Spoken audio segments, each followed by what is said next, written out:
thank you guys for coming along on a Sunday to be part of this Talking Barefoot podcast. Now, I know we were going to get together on Sunday anyway, but we'll come to that. First of all, why don't you tell me a little bit about yourselves? So Caius, welcome to the project. Tell me a little bit about you.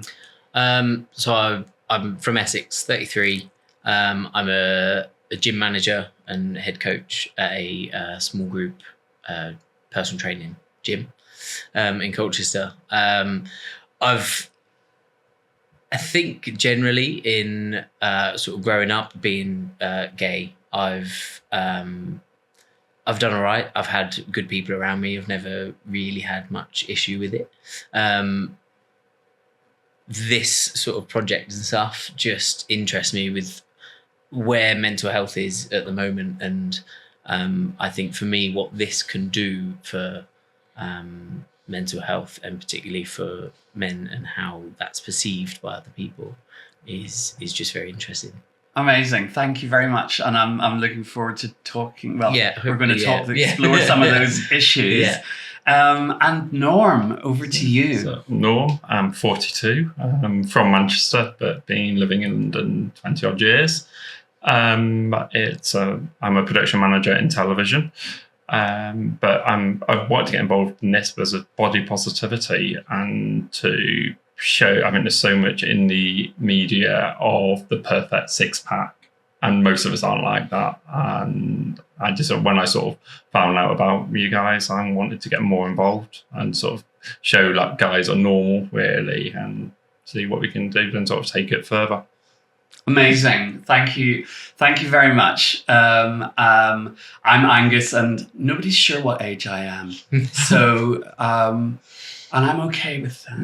I mean, actually, I kind of, I'm starting to own my age off camera a little. My sister was surprised when I said, it's going to be my big birthday coming up this year. And she's like, we weren't sure if you were going to admit that. And I was like, no. I'm actually adding 10 years these days because then people say, wow, you look great. So, but anyway, we were going to get together today anyway, but not here in Barefoot HQ. We were going to get together on a naked shoot. And that's really what this podcast is about. It's about guys coming to take part in a project where they have to get naked.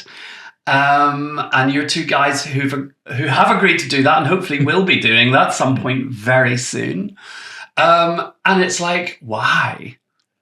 So, as they say on YouTube, without further ado, let's get into it. So, have you noticed, by the way, how many YouTubers say that? Without further ado, let's get into it. It's like the official line. I think it's kind of podcast like Hamburg. I think so. I think there's a YouTube school somewhere. YouTube U. Good segue into next bit. Exactly. This could be another string to the bow. So we were going to go to a sauna in Hackney in London to do a shoot. And in the end, we couldn't go there because they have a strict non-nudity policy. In a sauna. In a sauna. I mean, for me, that's adding up to crotch rot, right? Yeah, that's like. Yeah. But the interesting thing is that they, it wasn't really in their control because this was a local council stipulation. And I can imagine that there were good reasons for that. Like we're here to try and prevent people creating unwelcome situations, men exposing themselves and what have you, because there's a lot of that. Mm-hmm. And of course, the thing about our project is we are the opposite of the unsolicited dick pic. That's our whole purpose. So, Caius, let me start with you. You were willing to be the solicited dick pic. Yeah. I think for me, it's just, there's something freeing about the idea of being naked in front of a camera. Okay. I don't know. It's just, there's something exciting and freeing about that. And I've not done that before. And yeah, it just seems like a very interesting concept. Were you feeling nervous? In yes and no. Because I'm generally, I suppose I'm quite a confident person, generally day to day. But I do, as a lot of guys will have, body image issues in your head. And I'm fully aware that, a lot of people, know that I train in the gym and everything else, and they're like, oh, there's nothing wrong with you, you're fine. And I completely understand where they're coming from. Yeah. But I suppose you all know your own body, what you're most comfortable as, and what you look and feel like to you is different to how other people perceive it. And I guess at the moment I'm probably not, I'm not where I know I could be or would usually be. Right. And so I'm nervous in that way that actually I shouldn't care about it so much. But I know I do.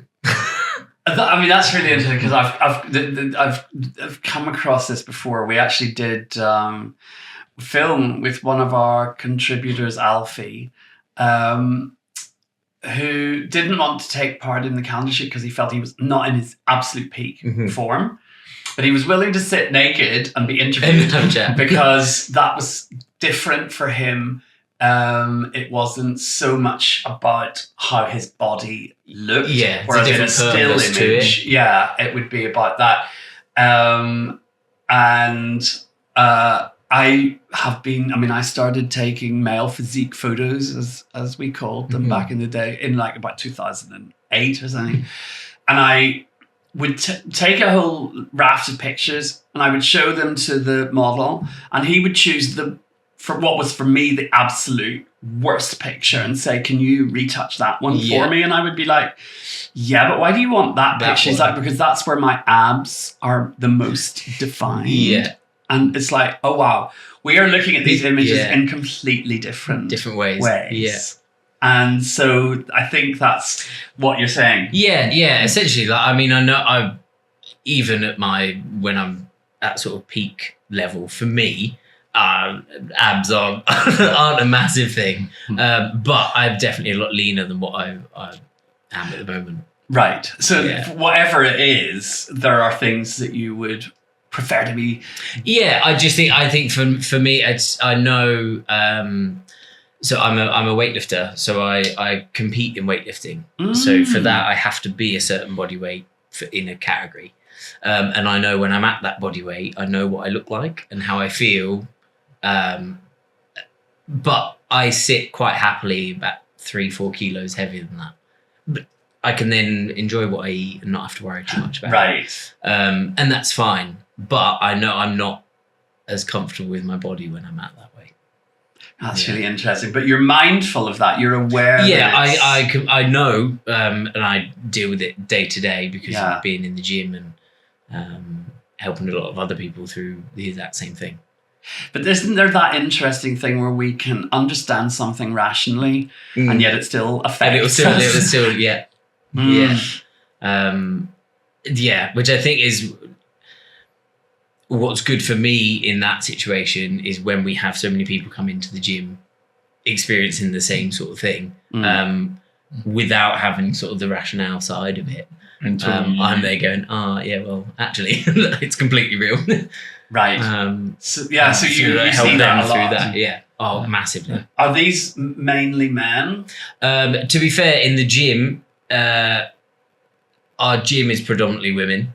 Okay. We definitely have more female members than male.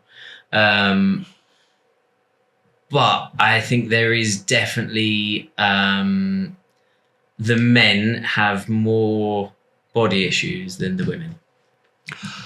I think. No, isn't it? Because I would say 50 years ago, it would definitely be the other way around. Yeah. And I'm not saying women don't have and don't battle things every day and what's in media and everything Absolutely. else. But I think from my experience of when I speak to a lot of people day to day in the gym and stuff, I find now like women are a lot more comfortable with it. Going, well, actually, like, I don't mind. Like, I'm happy now. I just want to be fitter. I think in the media now there's a lot more body positivity. Again, with women, like you have like these shoes. Like you watch any daytime TV. There's women all different shapes and sizes, all different ethnicities, ages.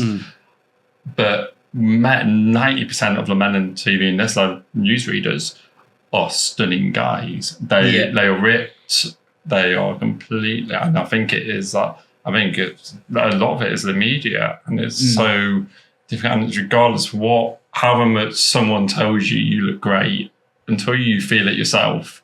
And you hardly anyone gets to that thing. I never look in the mirror and go, I look amazing. I look just about tolerable. And then I've had partners and friends say you look great, but you don't believe it because what we see is very different to what the rest of the world sees. And I think there needs to be more male role models out in the media, really, of normal bodies, and just sort of like doing that instead of just thinking like you look at people like Joel Dommett, Paddy Wiggins always have great bodies. They all look stunning. Sorry, who? Dermot O'Leary. Yeah, he looks really good looking guy. Yeah. Joel Dommett, all these. Joel Dommett, the comedian. There's very few guys in mainstream TV that are bigger or something, or they sort of play off on something else. So there's not, and I think it's a sort of perception because they're as insecure as everybody else, and they have a perceived. They can't go on there with a bigger, really. So, because there's a few points in there to unpack. First of all, for our viewers outside the UK, Dermot O'Leary and Joel Dommett are hot. So that's just a fact. And the other thing is that I think the point that you started out with, Norma, I'd like to explore, which is that you feel that body diversity on television is being more mindful about women. Definitely, it feels as there's definitely a bigger shift in that you look at mainstream TV now, and you have people like Alison Hammond, who's an incredible presenter, but she's a bigger lady. Yes. You just have, and you have a lot more older ladies that you still have a stunning stick thin or perceivably stick thin ladies, but I think it's a lot more. And because there's a lot more talk about women, you have shows like Loose Women This Morning, or sort of I think it's The Word or something in the US. All these sort of The View in the US, The View, and you have these female heavy panel shows that talk heavily about their bodies, and I think it's slightly more accepted because there's so many things that with men, it's still, if you're a young male presenter, you're expected to look good, really, or have some sort, well, unless you're James Corden. Sorry, but then I've worked as part of my other life. I've worked in a lot of comedy over the years, and you find, and the comedians go off their jokes if they're not that great looking, or they're perceivably great looking, or they're a bigger guy. They'll go off their comic timing, and that's how they puts people away from the way they look, because they're a great comic instead. Like Ricky Gervais, he's great, but he is not probably in great shape, but he's so comical. People sort of take that and they ignore. Well, which comes first, the chicken or the egg? Because I feel like the penis, when we used to see the penis, it was in comedy because it was meant to be funny. That was the way that when you saw it it was either something very like intense and dramatic, or it was done for comedy. And I'm just, that kind of came to mind because you seem to be saying that men who don't conform to a certain stereotype, it's like it's still acceptable that it's played for laughs. Yeah, they're completely. They go off. You look at Little Britain when they had that, like, And you look at those sort of things, like one of the guys was bigger. And they played off when he was the only gay in the village. He was wearing tight crop tops. And they played off him being bigger completely. They didn't hide away from the fact. Yes. At all. And they made that into a joke. But obviously that would never come back in the state it was in. But my issue, what if you are that 16, 17-year-old guy that is that size, then the mainstream media are basically taking the piss out of you and making you feel crap. Because, and it just doesn't, there's not, in my opinion, and this is hard for me to, I work in the industry, so I'm a product of it, but it's... Yeah, you work in TV. Yeah, I work in TV as my day job, so it is hard. We don't put enough people up. So I want to go back to being a 16-year-old gay kid in a little village outside of Manchester, being able to watch someone on TV that was just like me, not Campus Christmas or something, just a normal guy that happened to be a bit bigger, because I was a bigger kid at that point, and just see someone that I could, but at that point, all I would have seen, from what I can remember, it was like Queer as Folk Time and those sort of things. It was either these stunning guys or these comical characters like Lily Savage, who was incredible. But at that age, there was no normal gay guys on TV. There wasn't one person that you think that could be that normal person. And I think there's still not enough positive gay role models or male role models. I was going to say, this isn't just about gay men. But I mean, just male role models in the media, just showing it's okay just to be you. I mean, it's interesting because I think there was a point where, and I'm thinking back a long before you guys were born, during like what they called the sexual revolution, after contraception came in, there was this perception that women made the effort and men did not. I mean, there was no such thing as male grooming. I mean, if the man had showered, the woman was lucky. And he would be scruffy, and the woman was expected to be dressed up, to have perfect makeup, to be in a mini skirt, whatever. The men were not basically doing their bit. And then really, I remember two commercials. There was Marky Mark Mark Dahlberg, as he is now, Mark Wahlberg, film actor. Thank you. He is still a thing. I don't think he's been cancelled. No. So Mark Wahlberg did an advert for Calvin Klein where he appeared on a billboard in New York in his whiteys, tidy whiteys, and there was an advert in the UK for Levi jeans where the guy goes into the laundrette and strips down to his boxer shorts and puts the jeans in the machine, and all the women are looking at him. And these ads were like the first representations of the male body as an object of desire, because previously everything had been about the straight male gaze. Nobody wanted to look at men. And I remember saying to somebody in the advertising industry in the 80s, why is it that if I am in a shampoo commercial, it's always a woman in the shower? I want to see the man I want to see the hot man in the shower. And this person said, nobody wants to look at men. And the thing is, at that point, neither straight men nor women, straight men, even looking at a guy is super gay. And then women wanted to see women who were like what they could aspire to. It was like having your Barbie doll. Like Barbie was who you were going to become. This is the perception at that point. Yeah. And then it started to change. And I think a lot of it came from gay culture, of course. The idea of men being hot, because that was not originally such a big thing in gay culture. And then it became a huge thing, and we actually got to the point of body dysmorphia and body fascism and the problems that it's created. And some of my work has been identified as being part of that problem. And it's like, well, that was never my intention. But now we've got to a point where I think we've recognized how much the straight male gaze has dominated our culture and the impact that it's had on women. And maybe the way we look at men is lagging behind. I think, yeah, because I think if you look at it where that was with women and everything in media and stuff and how that is or / has now changed, there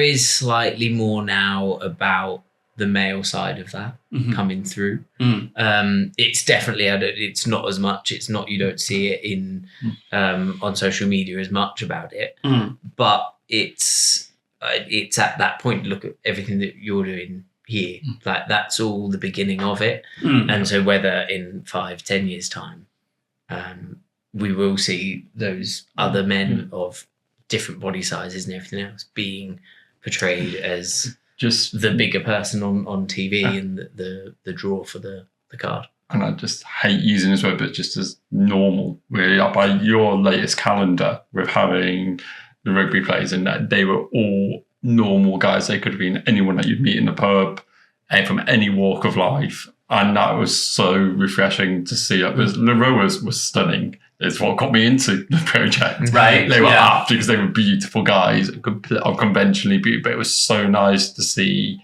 that, like, going as a rugby team, and they were all stunning. They were all beautiful guys in their own right. And they didn't all have six packs or huge cocks or anything. They just were really nice guys. And it was so refreshing to see that as part of what you're doing and what this is, really. And I think it's a really important, just small things like that will make a huge difference to people viewing it.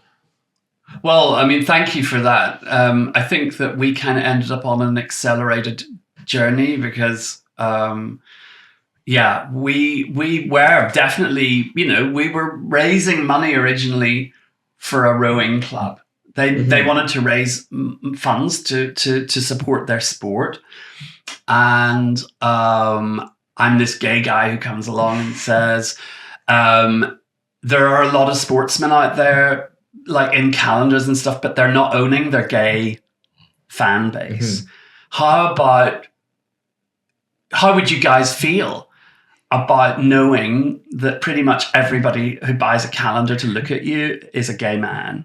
And they were like, why would we have a problem with that? And I said, well, because when I was at university, no sports team would have thought that was even remotely okay. They would have been like, oh, F off, you weirdo. You're not allowed to. How very dare you. You're bound to fancy me. And then they would have killed me.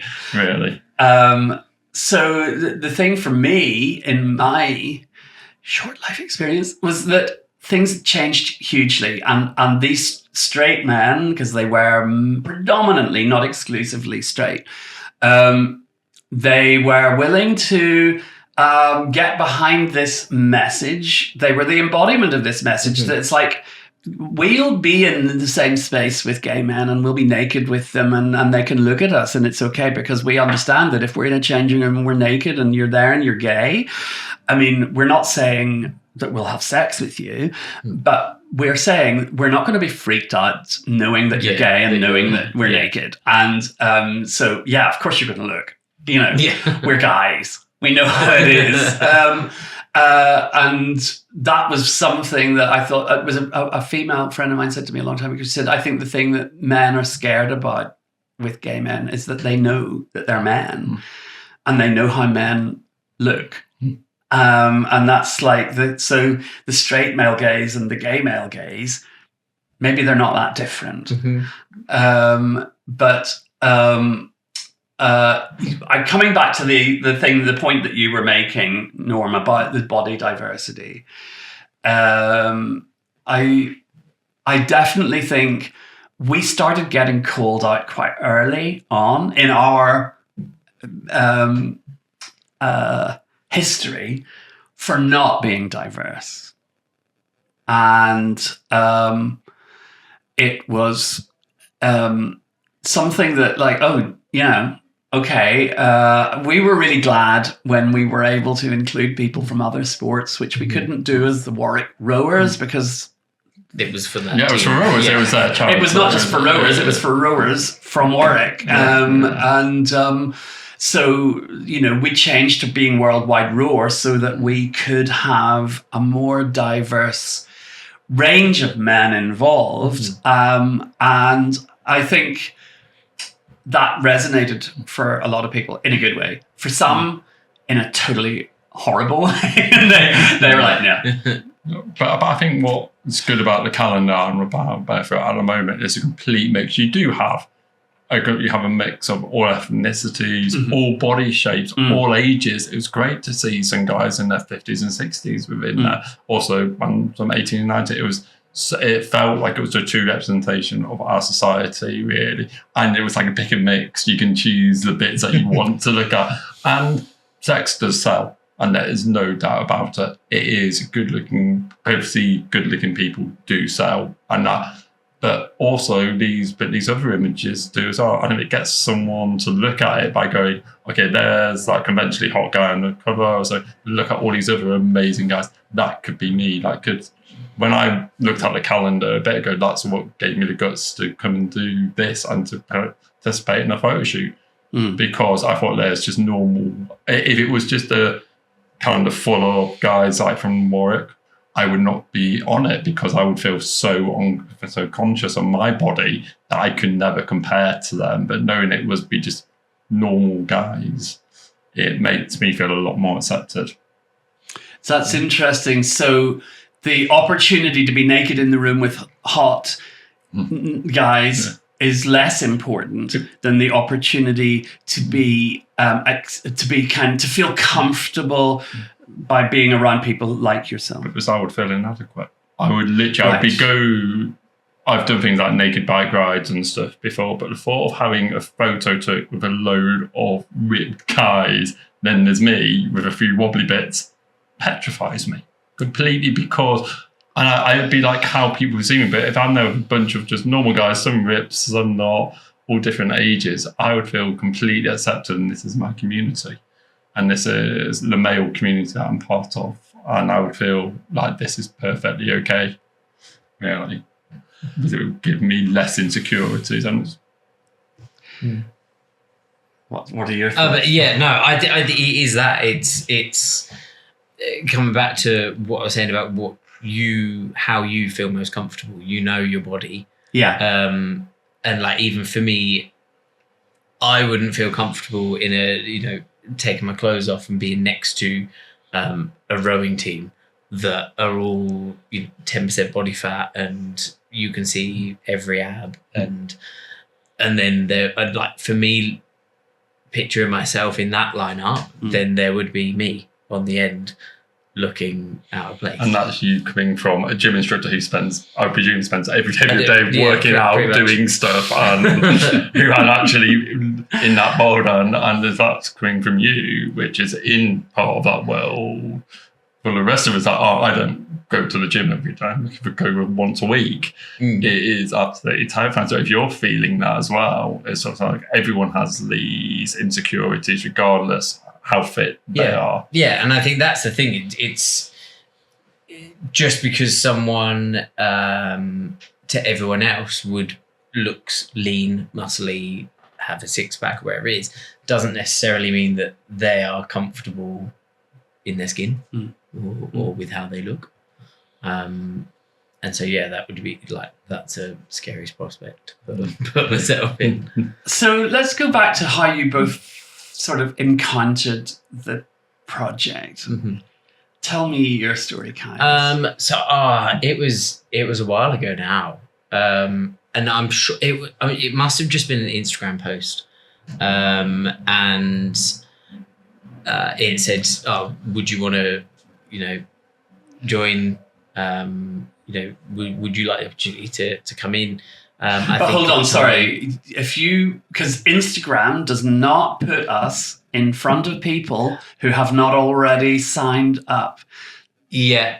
Oh, maybe it wasn't then. Because, there's no such thing as shadow banning on Instagram, apparently. But if there was such a thing as shadow banning, we have been shadow banned, but there's no such thing. Yeah, obviously. So the thing is that we don't get ever put into anybody's feed as we thought you might like this because you've liked. Oh no, not like that. Like I was already following the page. Right. So let's go back to the beginning.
I think God knows where I'd have seen it. The calendar, maybe. What age would you have been, do you think?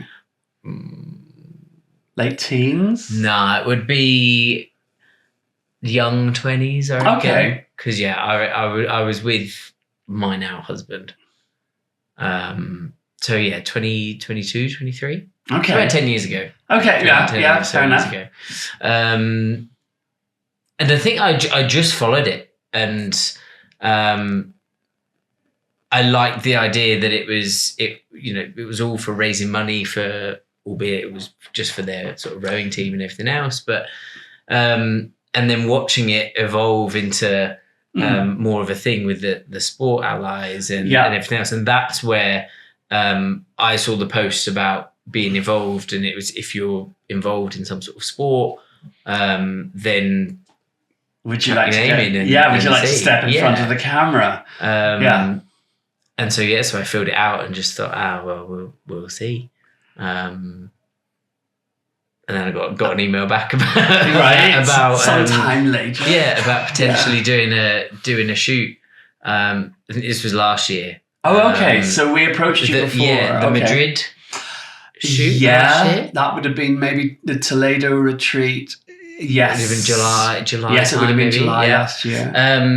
I was actually going on holiday that weekend, and we just couldn't make timings work for getting around. Because would you and your husband both have come? No, there's no way he'd do it. Oh, really? No, I want to hear about that. Spill the tea. Oh, no, I just don't, like, he wouldn't. Have the two of you talked about it? Because obviously you've come to different conclusions about it. You feel I don't know. About like any time, like he's always said he's just not as comfortable with it. And there's absolutely nothing wrong with how he looks at all. He comes to the gym. He trains a fair amount in the gym every week as well. Yeah. It's just not for him. See, when I was a kid, I used to drive my parents mad because my favorite word was why. And and it's still, I think, my favorite word. It's like, it wasn't enough for me that I wanted to look at naked guys. It wasn't enough for me that I got to look at naked guys. I had to understand why, and that's kind of, when guys say to me, oh yeah, I couldn't do that. I wouldn't do that. I mean, I'm always like, why? Why? And then they're like, I just wouldn't be comfortable. I'm like, yeah, why? And so, and I think it's interesting that a lot of men aren't able, in my opinion, to really define how they feel about things. It's like they can say yes or no, but they can't explain their thinking. And it's one of the things that I try to explore in the project. It's like, how is this making you feel? And it's like, it makes me feel good. Okay, in what way? Yeah. you know, or I'm not comfortable, or, you know, it's like, let's explore it. So now your husband's a project. You I mean, understand that? I could throw him right under the bus, and Please do. I reckon if I said to him, do you want to come along and do the photo shoot? I think he probably would. It would just be a scary prospect. I think a lot of people feel the fear and do it anyway. And I think that's part of it. Back in the day, there's this life coach guru type guy from California called Tony Robbins. Have you heard of him? No. I wouldn't even Google. But he did this course where you did a fire walk. And the fire walk was like, I did it. And I got to the point where I was standing in front of this bed of glowing coals with little flames shooting up. And I had to walk along it barefoot. And I thought, I really don't feel good about this situation at all. And then I thought, if I don't do this, I'm always going to be the guy I've always been. And the reason I'm standing in front of this fire is because I want to change that. And I thought, this is the moment where you decide. And I did it. And like when I got to the other end of the bed of coals, I started to cry because it was such a huge release for me of so much that I'd always believed about myself or doubted about myself. And it was literally within the next 2 years that this all started. So I feel I have to kind of, you know, credit where credit's due. I got something from that experience. And for me, the nudity in what I'm doing here and what we're doing in this project, it's a bit like that firewalk. Of course, it's terrifying for some people, probably for most. And in fact, we don't go out of our way to find people who want to do it because that's sort of almost like, those are the exhibitionists who are doing this for their own reason, personal sexual gratification. And this is really more about confronting your fears. It's about embracing the idea as men that we can be more vulnerable than we were taught to be. It's about changing that fear we have of vulnerability. Yeah. Well, maybe I'll bring him along then. Well, you know, just say you're going to a restaurant. We're just going. Don't worry about what you're wearing. Right? Yeah. I mean, but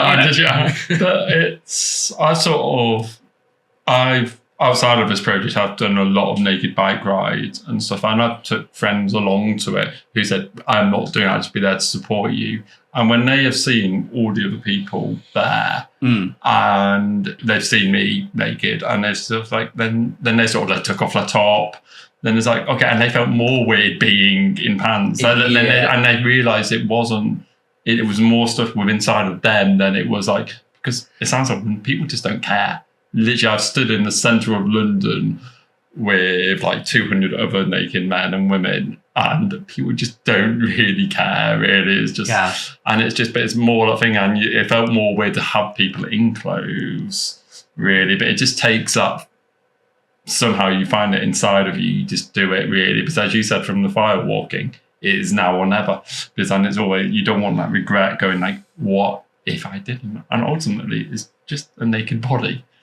Which, and it is, we all have them, we all have a shower every day. It's just a bit more in public or a bit more out there than you would normally be. So going back to your personal experience with WNBR, World Naked Bike Ride. Yeah. So you haven't been naked in front of our cameras, but you have been naked in public. Yeah, it's something. It's been a very weird few years. I was in Australia for a bit, and I started going on naked beaches because I thought I was trying to explore my body positivity, and came back, and I was scrolling through Instagram, and I saw it, and I actually recognised someone in one of the photos, someone that I knew from my television world. So not from Australia. And I sent her a cryptic message saying, "Are you involved?" And she said, "Yeah." And we went for a drink, and said, "So I'll come there." It was weird seeing someone I'd worked with in TV in the middle of a field completely naked. And after that, it's like, and now she's a really good friend of mine, and it's like so it sort of brought in that part of my world, but it is a bit. It's sort of like there's so many different people there, and it is terrifying. You notice the first time people that are absolutely petrified. Well, tell me about how it was for you, because you've kind of skipped over that bit. For me, the first time I did a bike ride, I was petrified. One, because I knew there would be TV cameras everywhere, because it always draws a lot of publicity, and because of the world I work in, I just thought, what the hell? What if someone from work sees me? Because I'm a manager, I'm pretty senior. And it's like, and that was petrifying. And it was just like, 'cause I'd done beaches before, I'd been in like enclosed environments where everyone else was naked, but I was suddenly standing in Tower Hill, completely naked, with 200 to 300 other people completely exposed, people wandering around us, tourists taking cameras, pictures all over us. And it was absolutely, but after about 5 minutes, I was just chatting to my friend, we were both stood there completely naked. We used to work together in television, and it was and it just felt completely normal. Then it was about coaching other people and just making people feel comfortable. And as soon as you're getting on a bike, really, you coaching other people, as in helping them, it's just giving them, as in supporting them and letting them do what's right. Like some of the women would only go down to their knickers, some would still wear a bra, some of the guys might wear pants and stuff. Yeah. It's what everyone's level of comfortable. Yeah. When you go on a beach, you'll see everyone from being completely naked to people in t-shirt and shorts. And it's doing that, and it's a really liberating experience. Riding down Oxford Street in the middle of June or July with 200 to 300 other naked people, and it's like, it is. And I have had people spot me. I've had people message me saying, "Did you do the bike ride? I saw your Willie." You're like, and big deal. That is nothing. I'm not having sex on the street. I'm not doing anything illegal. I'm happy to be on a bike riding through, and the bike ride is all about climate change. Yes. And so it's complete, but it is, and it was great. And I've ended up getting pretty heavily involved with it because it was about body positivity, and it's something. It really aligns me with Barefoot, really, and they're the two sort of big similar. So you feel they're kind of like quite parallel. Yeah. It's promoting body positivity, and in the last few years, I've got heavily into running and riding and stuff, and with doing it within the sports community, which somehow I fell into, which I was the least unsporty person in the world. But because I'm now part of that, it's sort of, I think there's a lot of masculinity in the sports community, and it's sort of like promoting it within that as well, which really appeals to me. So you mean problems with masculinity? Yeah, definitely. Yeah. It is because a lot of us sportsmen are ripped and slim as they have to visit professionally, and it is like when you go to a swimming pool, you see most of the guys are just look stunning, and it is real conventionally stunning. But what I love about this project, it is showing sports in all different lights, really, and all different levels, like from the Premiership right down to Division 5, really, and all those sort of all different degrees of guys. And I think it sort of helps with the male community as a whole, just not gay men, not straight men, just everyone. I think most guys have insecurity. You just turn on Love Island and that sort of show, and it's just like, and if you're watching that at home when you sat there eating your pizza and had a pint, go and look at all these things. And I think, as I've said a bit before, I think it's done a lot of damage, really. And I think if it can help any male really, just by finding our project and to going, okay, gay men may be watching me, but straight might, but it doesn't mean I'm going to necessarily fancy them or do anything. It just happens to be a bunch of guys that are naked. Some are gay, some are straight, some are non-binary, or across the spectrum of what it is, really. And how do you feel about women's interaction with the project? Like the fact that some of our audience is women? I think it's right. We, as a society, men have been looking at women since their dawn. Why shouldn't we bring that back? Why can't, I've been to strip shows before, just we call them hen do's and stuff.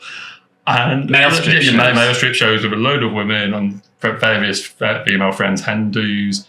And it's like, and they're looking at guys on stage stripping off, covered in oil. I was like, oh, this is just grim, really. But it is, but why? But men we had Page 3 for years, Playboy. Why can't we know? But why can't women look and say, these men are beautiful? Why can't they look? Because we've been doing it for years. We should sort of readdressing that balance. Well, that's why I wanted to. Sorry, because you mentioned the World Naked Bike Ride is about climate change. Yeah. And we are, I think, about more than just body positivity. Yeah.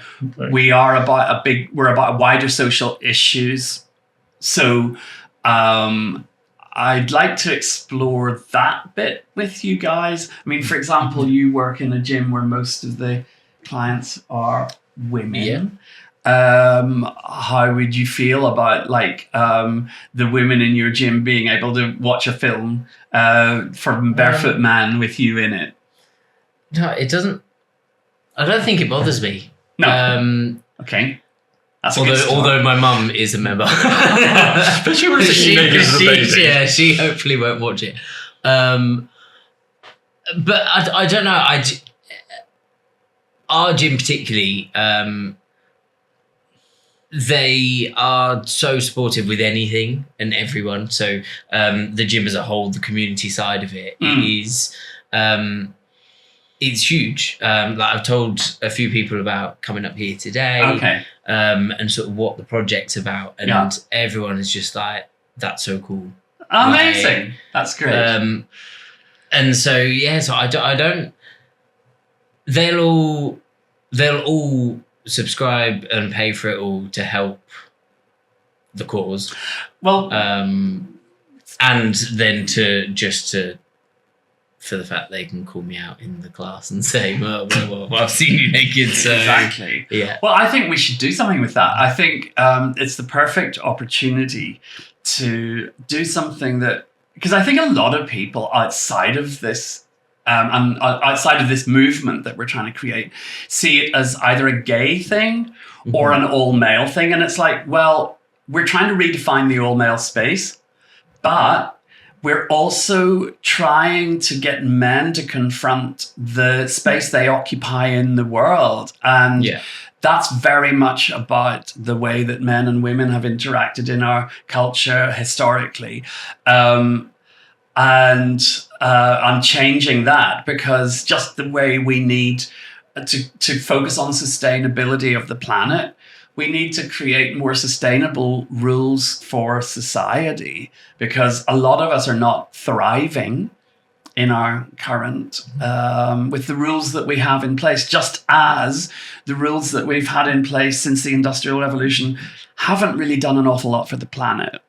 So I feel there's a parallel there. Do you agree, Norm? Yeah, I think it's completely, I think it's with what we're doing here is sort of especially with the women's space, creating more equality because there's been such an inequality for years and it's been making it and just sort of changing and moving it forward to so men and women and non-binary can feel completely accepted and sort of then when we move and sort of moving forward so it could be even eventually wear barefoot women as well and there's two calendars or it was a mixed one. It could be all sorts of it's just sort of and getting those so people are a lot more comfortable with it's really I've told a lot of friends that they know I'm involved in this part of my world and they said we don't mind seeing you naked but we couldn't be naked. I'm like okay it is and it's just sort of but if they can sort of had them feeling more comfortable. As we always find when we do the bike ride, it's probably 70% men.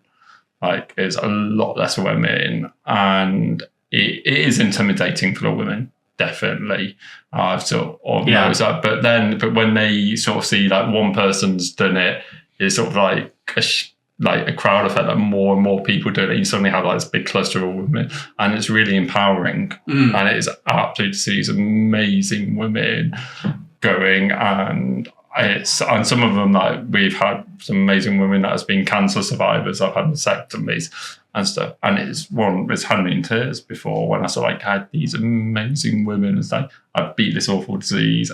Basically, fuck you when I'm going to go out and ride naked and shout how great I am, and and that is so empowering. Or when we see guys, like disabled guys or anything, it's just like, so it's just something that has never been shown in the mainstream ever, and it's just saying that these bodies were all normal, all beautiful.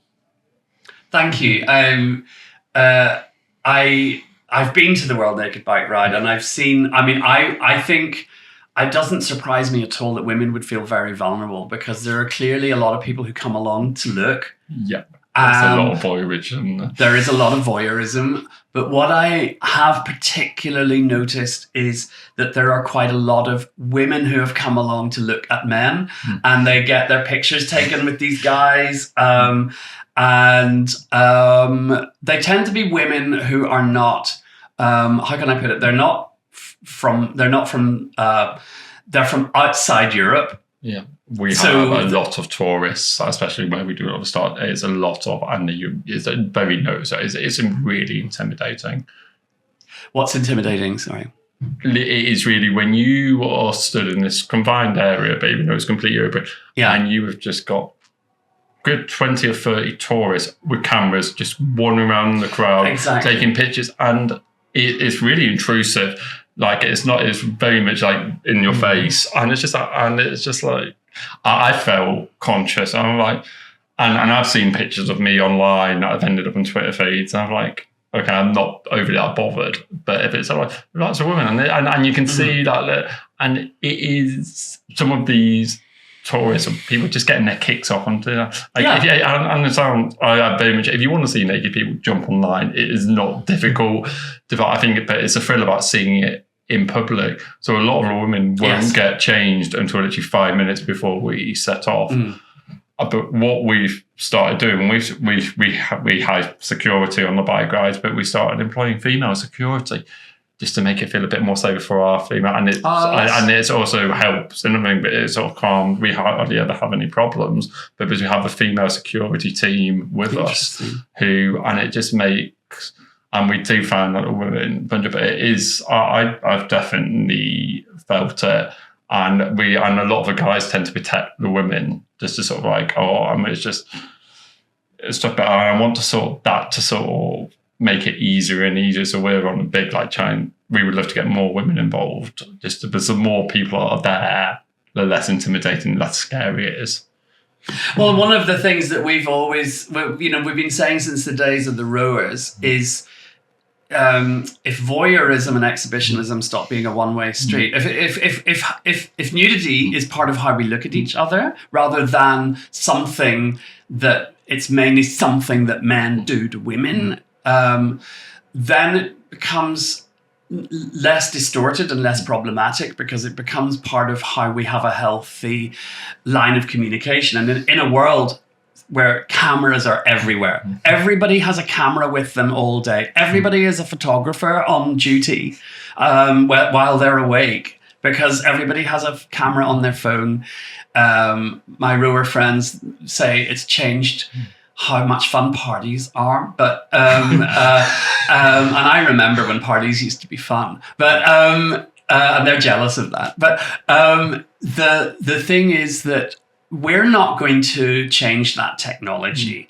That is a fact. It's not going to change. What we can do is look at how what the rules are around how we use that technology. And at the moment, it feels to me like it's still quite abusive, still quite biased towards the needs of men, more specifically straight men, although, my God, I've seen men in gay culture be every bit as abusive or toxic or whatever as straight men. So this is not a uniquely heterosexual problem by any means, but I think it's a great ambition to achieve equity around that, and I think it's a very complex objective to achieve in practice. But if you go to our website, we have a bit called the Barefoot Way, which is that ultimately this is about men going away,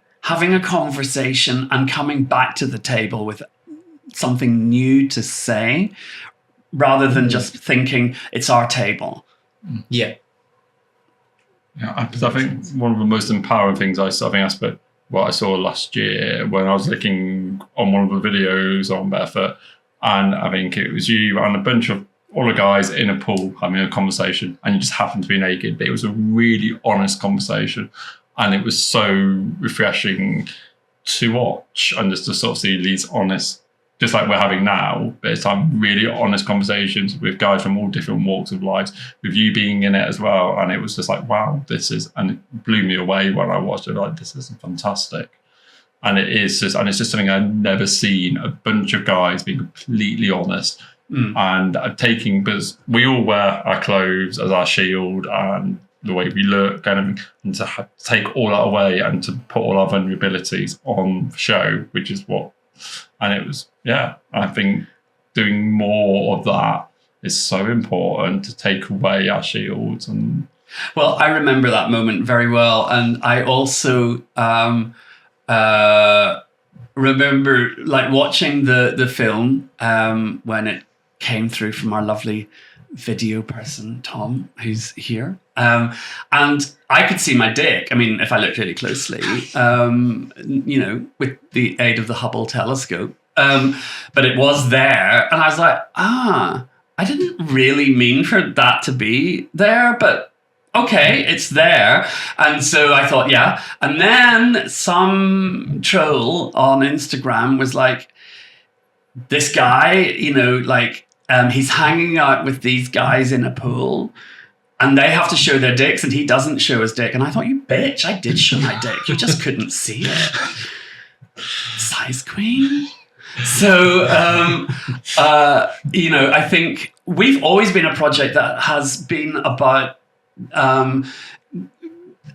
attacking that size mentality. I mean, now that they've kind of brought this prosthetic thing into TV drama where you see actors naked, but they have prosthetic penises, but they are never, ever small penises. They never make the guys look smaller with these prosthetics. And I think that's problematic, because it's actually a bit like, if you watch porn, the guys are there because they have big dicks. And then people think every guy who's valid has a big dick. It's like, no, only on Pornhub.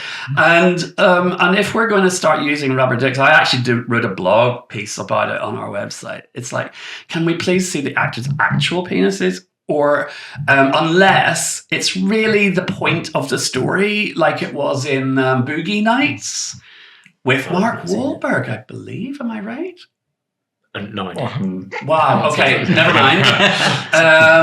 The thing is that it was set in 1970s porn production in California, and he was modeled on a real life porn star called, I think, John Holmes. But I can't remember if, it's literally his life or just modeled on. But he has a massive dick, and you see the massive dick, and it's like down to his knees, and so it's clearly not real, because we'd already seen it in underwear on a billboard in Times Square. So, but there was a narrative point to that. Yeah. But if the new version of in men going fully nude the way women go fully nude means that men wear prosthetic penises, I have a problem with that. But the biggest problem I have with it is if we actually use it as an opportunity to reinforce the idea that most men are inadequate in terms of the size of their penis. I don't want to be the only inadequate man. I want other But people. I think it is. I remember at school, like even when I was in the school showers and stuff, all guys checked each other's penises out completely. It was just that sort of thing. But it's not. But I think it is, and they're all different shapes and sizes. But if all you're saying, all you see in the media is guys with massive ones, it's really difficult. So again, it's just another part of our body, like feeling into that whole inadequacy. Mm-hmm. Really, I remember my very first partner. He was extraordinarily big, and for a long time, I didn't date someone for about a year afterwards. I had such a complex because of him. Then I started dating other guys afterwards, and I realized I was pretty much normal compared to everybody else. Then, but for like 1 year, I had such a complex about myself because his was the only one I'd seen up close and everything. I was like, wow, I'm really small because next to him. Then suddenly, over a couple of years, I realized I was just like every other guy that I'd been with. But it does take that. And I think within, obviously, as a gay guy, I've seen a few penises over the years, but a lot of straight guys don't, unless they're in the gym or in the shower, and if they get caught looking, it's like, oh, you're gay. So it's one of those. So I think it's great that we're showing all sorts of guys with all sorts of different shaped penises and everything, because they might not get the opportunity to see that in everyday life. That is a really valid point, and we're going to have to wrap things up. So I want to sort of share back to you that a lot of the straight guys in our project have found that incredibly liberating, because they really had not had permission to look at penises before. A lot of the people who get our books or watch our films, and it's like, oh, I'm seeing everything. And at first, like, particularly women are like, oh, penises are ugly. I'm like, okay, keep going, and see how you feel in 10 minutes. And then they're like, oh, maybe they're not so ugly, you know. And then the straight men are like, yeah, no, I don't want to look at that. This is like if I have a couple around and it's like husband and wife, you know, and the husband, I don't know.